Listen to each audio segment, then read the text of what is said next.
Hi, this is Stephanie Miller from The Stephanie Miller Show. Please enjoy this exclusive clip from my show on Political Voices Network. I thought, why would you ever expect Trump will ever show you any mercy, civility, anything in return? Like, right? Well, I mean, what you have is you have Timothy Snyder's obeying in advance out of fear of what a dictator will do. And it goes back to my constant discussion about meta-narratives. Do not engage in this. Don't. Just call it and what it is, an effing lie. And that's stupid. And you're giving all your money to the richest man in the world, who is the co-president of the United States. Hey, by the way, has anybody heard of this J.D. Vance guy? I know. Where is he? So last one, David Corn tweeted, Trump's Justice Department spied on members of Congress and congressional aides, including Kash Patel. Oh my God, irony is coughing up blood in a dumpster. And assorted journalists while looking for leaks. Looks like they were part of the deep state. Let's have a special counsel and a full investigation, right? I mean, if you want to get a peek into what Trump 2.0 is going to be, right? Yes. Well, worse. I'm sorry. I'm going to go right out on a limb and tell you guys. Okay, when I wrote that book, They Want to Kill Americans, and I predicted that QAnon would take over the Republican Party within a year. It took 6 months. The worst of everything they've promised is expected to happen here. Yeah. And they intend, I mean, you can just see by the way that they speak about each individual subject. They will choose the most extremist version of it. So if you don't think that they will use the intelligence community to spy on you, this time they will. The FBI will become a malicious, malignant machine. And the only thing that I can say that has any benefit to this is there will be patriots within these organizations who will spill the beans. And by spilling the beans, we'll wake up and find that Kash Patel had plans to run his own Sayidnaya prison and to kill or harm American citizens. Don't think that might not happen. I mean, it's happened in American history before. But we're talking about an unfettered Mad King Donald who has all the power of George III, and we need to treat him like the treasonous Mad King that he is. If they're able to shove, sexual assaulter, allegedly, Pete Hegseth, no women in combat, Pete Segbeth, down Joni Ernst, combat veteran and sexual assault survivor's throat, we'll know where we are. I mean, Carly tweeted They're going to. She's already complied. They said Elon Musk, that she would let him through. Yeah, Elon Musk's statement that he might fund challenges to GOP House members who don't support Trump's nominees should be horrifying to all of us. We should all be making it clear to our elected representatives it's time to have a backbone and put this country first. I got no faith in the Republican Party that will happen. No, they're cowards. Just no faith in any of the Republicans. Expect these nominations to get through by a hair because Trump has so willed it. This man, Hegseth, is unqualified for his day job as a Fox News host. He's a drinker. He's a womanizer. He's got a documented sexual assault, which he paid an NDA to get, to silence the person out of it. How could you possibly allow him in charge of the greatest force in military in U.S. history? It will become a piggy bank for people to rob from. Corruption will become a day-to-day thing because you have a man that thinks he owns the world and that he's the adjudicator. He will commit the armed forces to commit crimes, unlawful orders at the direction of Trump. Because all you got to do is throw a bourbon in front of him and then threaten him, and he'll do it. This is not a game, people. I know. Okay? And also, your resistance posture hasn't been set to stand up against this. And you're complying in advance as well. We talked to Frank Figluzzi earlier about, just what this emboldens, pardoning all the J6 terrorists. This one, high school principal has been put on leave after a black student had the N-word scrawled on their desk, and their parents weren't told about it for days. This is at a school in Maryland. A ninth grader in the school was punished after he printed the N-word on 1,000 pieces of paper. Critics said the response to that was also slow. I mean, it's the kind of behavior that I just think Donald Trump has been emboldening for years, right?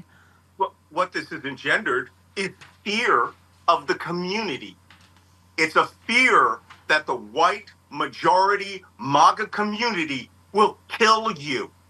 Okay, I don't use these words blithely. I wrote that book because it's true. There are people in this country who view the fact that they own guns and feel that MAGA now owns America, that they could hurt people with impunity. And we have people now who they won't tell the parents that the N-word was put all over there because they're afraid that the community will support that.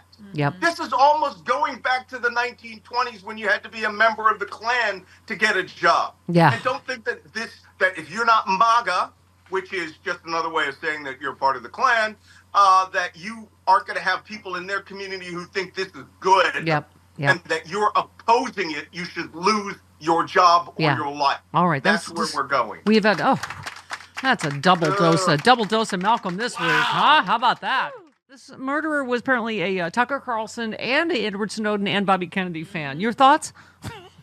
Oh, well, I just want to point out to something. If we're going to look at this from the perspective of, it's right-wing extremism and counterterrorism, have you realized that there is a class of young white men who are moved to extremist violence, not just due to the easy access of weapons, which we saw in the attempted assassination of Trump and Butler, the guy Ryan Rouse, that crazy guy who went to Ukraine at one point, but they are all extremist libertarians or far right-wingers who believe in crazy things like Robert F. Kennedy and Edward Snowden, but somehow cross this tiny little Rubicon that they're in to bring it to some social aspect that most right-wingers support. Most right-wing extremists, most MAGA people support the billionaires ripping them off. They literally just voted for this. Yeah. But there's this extreme sect of ultra right-wingers who love Robert F. Kennedy, Edward Snowden, and this is cuckoo la la land. I mean, this is one of these places, and then they get weapons and they decide to act on it. And here's the kicker. Somehow liberal, progressive, centrists are being blamed for these shooters. Yeah. Every one of them was a right-winger. Every one of them was a Republican. Go figure that. Yeah. No, thank you. And I was going to say, where was I? Oh, sorry. I know what I was going to say. Bobby Kennedy and Tulsi Gabbard, as you would say in any of your books about Russia, they're chaos agents.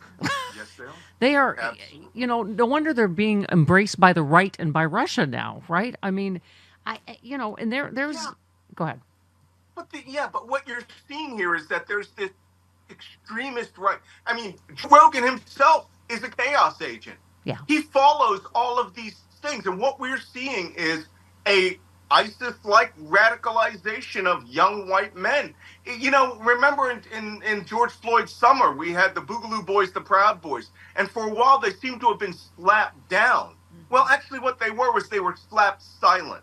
And we're seeing that this ultra-extremist masculinity, Andrew Tate world, where these guys come together with that Boogaloo ideology of creating accelerationism, which is accelerating the fall of centrist America to put in a white supremacist America in which guns do all the talking. And there's a straight line. I mean, it's like a white Unabomber is technically, what this kid is. He's a young MAGA Unabomber. Yeah, and there's a straight line, Malcolm, to January 6th and pardoning. Absolutely. Right, because Trump incited that violence because if your political cause is just, he literally said it on Meet the Press. They had no choice, because he told them, he won the election and they were trying to Joe Biden or whatever. They were trying to steal the election. So their cause was just.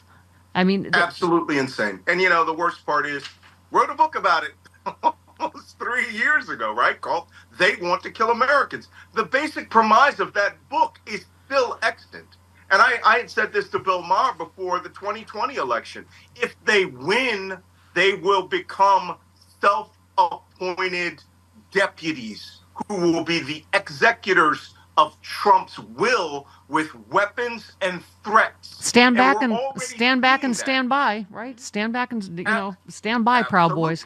So Malcolm, but we're seeing that as well. I mean, with threats against Republican senators and congressmen for not supporting Trump's appointees. I'm here with the incredibly handsome Dr. David Silverman to talk about ASEA Renew that I'm holding in my hand. This stuff is amazing. Revitalizing Redox gel. You hold up, you have you can either, it comes in drink form and this is the gel form. I love, first of all, that supermodel Carol Alt will be promoting this. She's taken so many jobs from me, so I am so happy. Just to give some context, because I have to tell you that this is very unique. This is not, it's not a pharmaceutical, it's not a nutritional product. It's something that our cells make. It's called redox signaling molecules. But bottom line is, our cells make redox signaling molecules. Your body makes it right now, but we all made more of it when we were younger. What's in this bottle is in you, it's in me, right? But I'll be 64 in 2 weeks and I feel like I'm 30 years old. I've been drinking this for 13 years. Wow. Doc, what a thrill to meet you and to hear more about this, because, you know, it's you just kind of go, oh, it works, but to hear about the why is really fascinating to me. Dr. David Silverman, what a joy and a pleasure, and thank you so much.